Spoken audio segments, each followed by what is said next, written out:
Donald Trump's victory in the Republican Iowa caucus delivered a wake-up call to America's European allies. Questioned on the possibility of a Trump comeback Wednesday, French President Emmanuel Macron said he would pursue dialogue with whomever is elected in November. They share our values, but it's a democracy that is also going through a crisis, whose top priority is its own interest, and secondly, the Chinese issue. As Europeans, we must be lucid about this. That's also why I want a stronger Europe that can defend itself and not depend on others. Macron and Trump had a fractious relationship.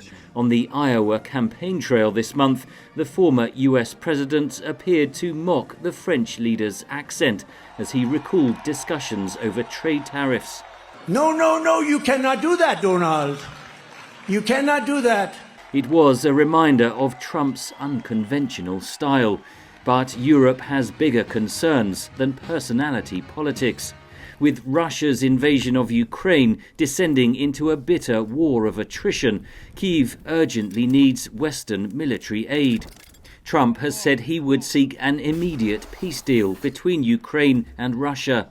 His Republican supporters in Congress are blocking about $50 billion of military assistance for Kyiv. NATO allies are worried that aid could dry up entirely.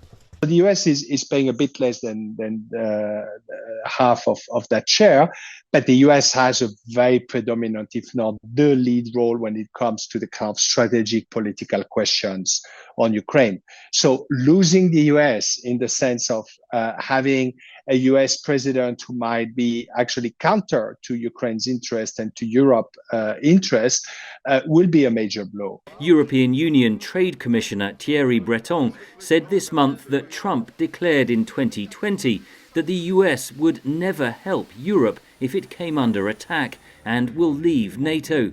Trump officials did not comment on Breton's claim. The former US president frequently demanded that America's NATO allies spend more on their own defense. Many Europeans appear to have taken that message seriously. We need a more European NATO.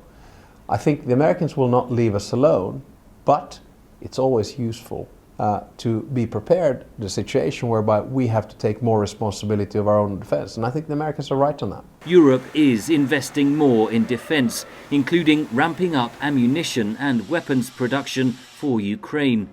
But replacing the central role the US has assumed on Ukraine under President Biden would take time, something Kyiv doesn't have.